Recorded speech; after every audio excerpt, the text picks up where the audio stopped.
As the moonlight shine on Paris. Ang walang keming ano. Paborito ko yung sabaw. Gusto kong humigop ng sabaw. Pambrus ko yung ganon. Syempre, sa sarili ko naman, okay.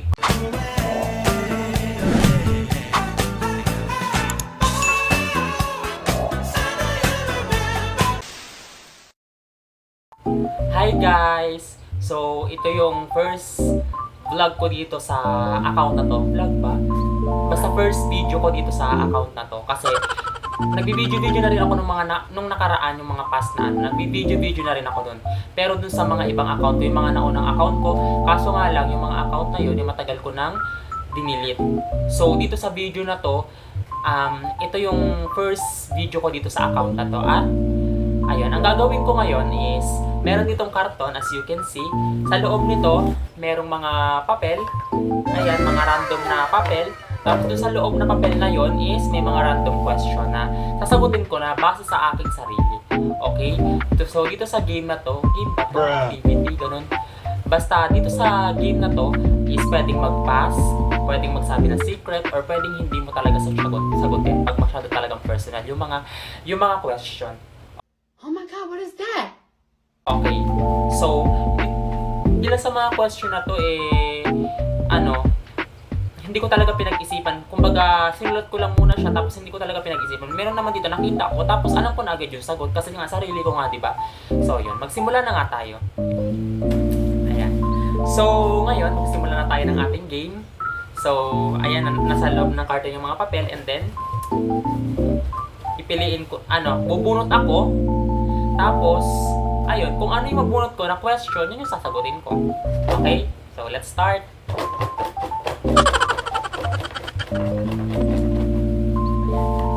Naalog ko na, okay guys? Walang daya. Naalog ko na. Nalugin pa natin. Wow naman! Wow! Hindi ko titingnan. Ayan. Ano ang red flag sa lalaki? Okay. Red flag sa lalaki, para sa akin, yung walang respeto sa body. Ayun, yun yung, siguro yun yung isa sa red flag sa lalaki kasi karamihan sa mga lalaki pag mga, alam mo yun, mga homophobic is, yun, parang naiibahan lang ako, parang wala silang mga respeto, ganun. Pero siguro naman may mga lalaki na homophobic pero may respeto. Pero yun lang para sa akin yung red flag sa isang lalaki pag yun, homophobic. Yun. Sagot ko na. Ayan. Okay. Pili tayo. Okay, hobbies. Okay, hobbies ko. Ang hobbies ko kasi ayun, gusto ko mag-vlog-vlog, gusto ko mag-video-video. Lalo na yung mga nakakatawang moments sa buhay ko, yun yung mga gusto kong i-video. Tsaka,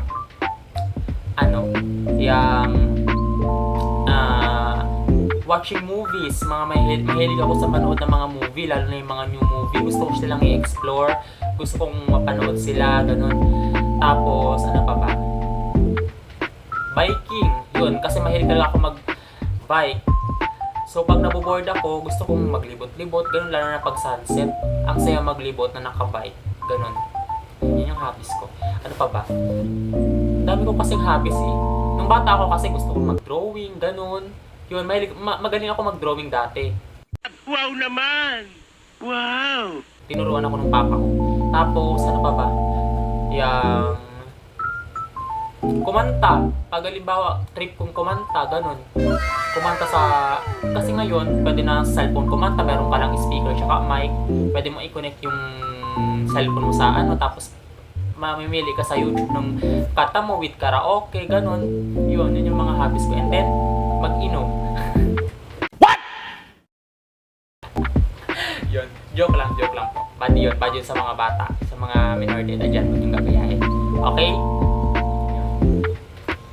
Yun, nasagot ko na yung hobbies, okay?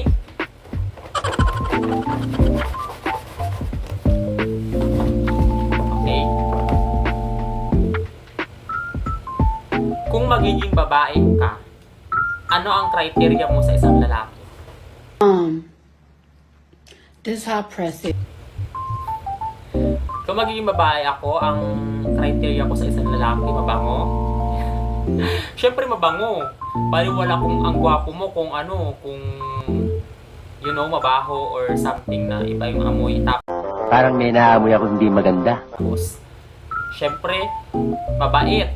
May respeto sa magulang, yun talaga. Kasi pag may respeto sa magulang, talagang, pag may respeto sa magulang ang isang tao, talagang doon mo talaga nakikita kung mabuti siyang tao. Yun, may respeto sa magulang. Siyempre yun nga, gagaya nga ng sinabi ko kanina, hindi homophobic, yung talagang open siya sa mga LGBTQ, ganun. Hindi, nire-respeto niya yun. Ayun. And then, ano pa ba? Yang, siyempre plus points na yung gwapo, ganun. Yun. Yun, nasagot ko na yung criteria. Okay? Ayan. So, ano ang green flag sa lalaki? Okay, so kung kanina, sinabi ko yung mga, para sa akin, yung red flag sa lalaki. Ngayon naman, yung green flag sa lalaki. Okay, yun nga. Yun, marespeto sa magulang at saka may respeto sa mga LGBTQ+. Kasi karamihan sa mga lalaking walang respeto sa mga LGBTQ+, karamihan sila yung parang mga astig-astig, mga mayayabang, ganun. Binabaso sila yung mga bakla, yung mga ganun, tomboy, ganun. Yun, tsaka yung mga marespeto sa magulang. Siyempre, dapat meron respeto sa magulang. Kasi kung ikaw na jowa ka lang ng lalaki, hindi ka din niya respetuhin kasi wala nga siyang respeto sa magulang mo. Ano pa ikaw, di ba? Jowa ka lang naman, di ba? Yun.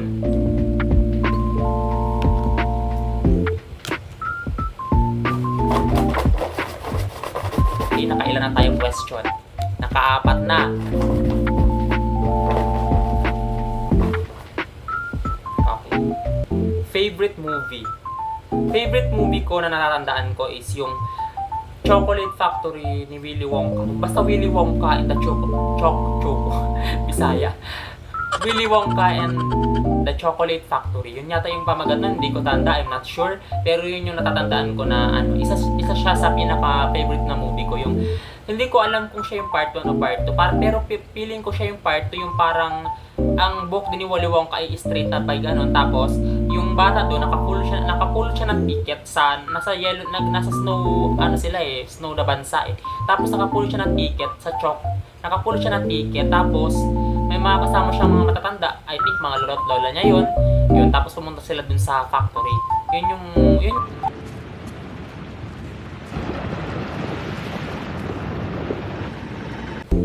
Okay. Ayan. So, dream. Ang dream ko talaga is maging artista talaga. Yun talaga. Promise. May time nga na nagpapa-audition nun sa PBB. Tapos gusto ko mag-audition. Tapos nung sabi ko mag-audition, yun, hindi ako pinayagan kasi bata pa ako nun eh. Yun. Yan, nalungkot talaga ako. So, sana meron ngayong audition. Try ko mag-audition ngayon eh. Excuse me. Ayun, yung talaga gusto ko maging artista. Hindi man maging artista, maging yung mga influencer. Kaya ako nagba-vlog ng ganito eh, kasi gusto ko sumikat eh, ganun. Yung may mga influencer, yung mga ganun. Tapos, syempre gusto ko din syempre, dun sa pagsisikap ko na yun, na masaya ako sa ginagawa ko, gusto ko din syempre magkapera at yumaman. Yun, gusto ko magkaroon ng sarili kong bahay, sarili kong kwarto. Yung masaya talaga ako dun pag may sarili talaga akong kwarto. Tapos dun ako sa kwarto na yun, may mga closet ako dun. Tapos nag-vlog ako, ganun. Tapos gusto kong mabigyan ng sariling bahay pamilya ko. At syempre gusto kong makatulong sa ibang tao. Yun. Gusto kong i-share sa kanila. Ayun, yun yung dream ko. Okay,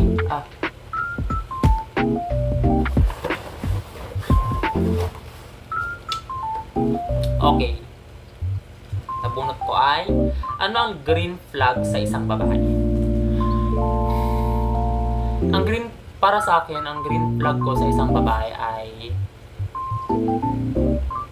yung hindi masyadong selosa.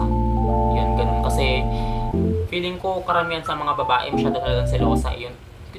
Wala namang masamang magselos, basta wag lang talagang sosobra. Lahat nga na sobra masama. Yung feeling Yung talagang tumutoxic na siya dahil kada ano ng lalaki, kahit wala namang masamang ginagawa, pagdududahan niya, yun, yung magsasalita siya, ganun. Yun, gusto niya laging away. Away na talagang apuntahan ng palagi, yung mga ganung babae. Nasa tama lang dapat talaga. Okay.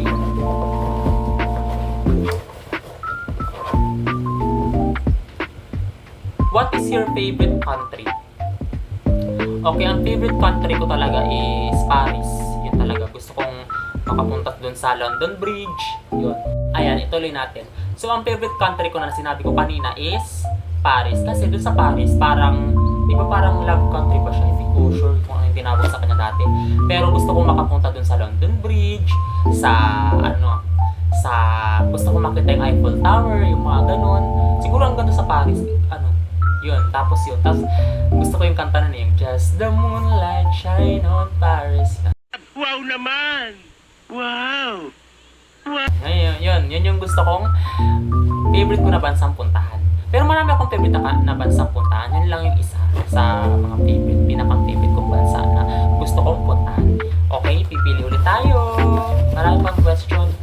Parang nasa ano pa to, 10, I think.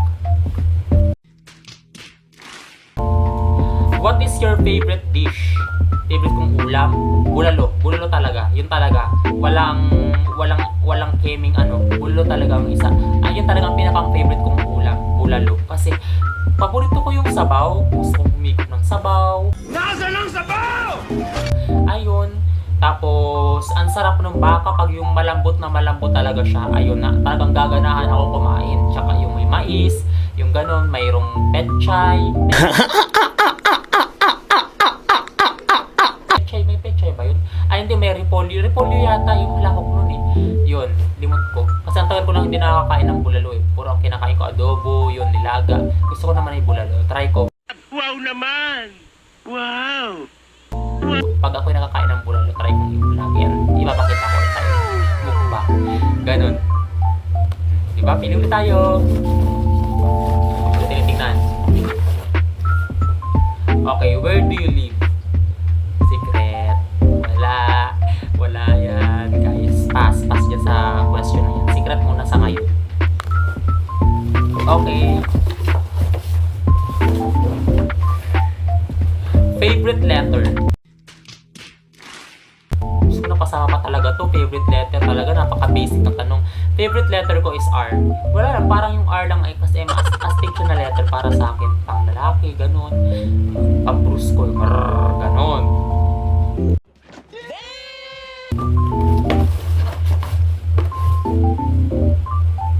Ano ang green flag sa sarili mo? Syempre, sa sarili ko naman, okay, kung kanina sa babae at lalaki, sarili ko naman, green flag ko, which is, ano ba green flag? Green flag ko, yung maasikaso ako sa tao. Yun. Maasikaso ako pag halimbawa may dumarating na bisita, inaasikaso ko talaga. Wow naman! Wow! Yun, gusto ko presentable lahat, ganun. And then, gusto ko lagi akong mabango, gusto ko lagi akong presentable sa tao, gusto ko lagi akong malinis, yun.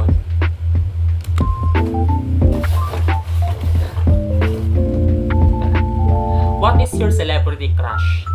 Celebrity crush ko, si Billie Eilish.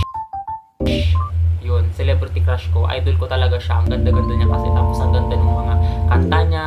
Gusto ko yung kanta niya yung Happier Than Ever. Tsaka I don't relate to you. Yung Ocean Eyes. Tsaka yung Birds of Feather. Better we should stick together. Yun. Diba? Billie Eilish, baka naman.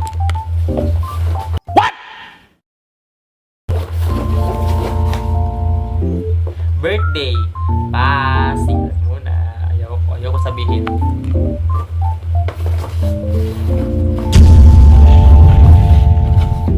Sige na nga, sabihin ko na. Okay, ang birthday ko is April 3, 2001. April 3, 2001. So, I'm 24 years old na ngayon. Diba 24 years old? Okay. Ano ang hinahanap mo sa isang babae? Hinahanap ko sa isang babae.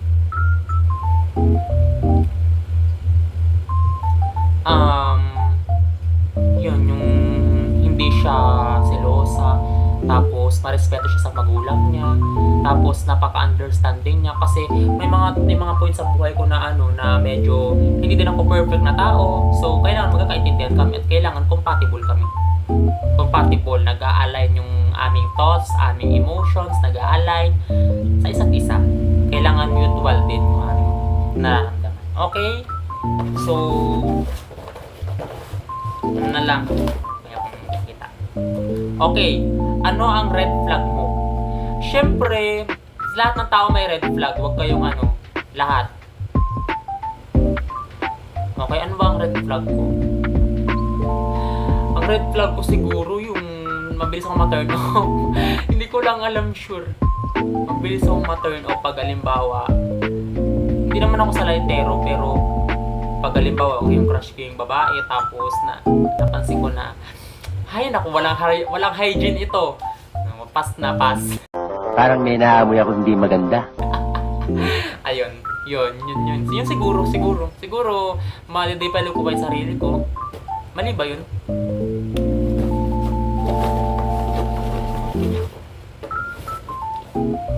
Strength ko is yung mga pangarap ko, syempre. Yung mga pangarap ko. Syempre sa mga pangarap na yun, nagiging motivate ako, naging motivation ako kasi may mga times na gusto ko na talagang sumuko sa buhay kasi maraming problem, ganun. Pero dahil sa mga pangarap ko is, dahil sa future na nakikita ko, is lumalaban pa rin ako. Ito pa rin ako sa inyo, nakaharap and then, nagbablog. Ayun. Yun yung, excuse me, nabigay ako. Yun yung strength ko. Okay? Nakikita ko tatlo na lang to. Ayun. Weakness. Ayun. Ang weakness ko kasi pag halimbawa dumadating sa isip ko yung wala ng pag-asa, ganun. Parang insecurities. Yun, insecurities. Siguro, minsan, dati. Pero ngayon, ayoko na maranasan. Yun. And then, ano ang red flag sa babae? Parang sinagot ko na to. Yun, basta yun yung kailangan nasagot ko na to eh. Dapat hindi silosa, ganun. Tapos dapat may respeto sa isa. May respeto din sa'yo. Yun. At hindi iskandalosa. At, yun, basta. Name. Caryon Bien talaga. Okay guys, yun lang. Thank you sa panonood. Sana nag-enjoy kayo. And please like and subscribe sa aking channel. At mag-comment down below na din kayo kung ano yung mga content na gusto nyong gawin ko sa susunod. Okay? So guys, thank you. I love you. Mwah.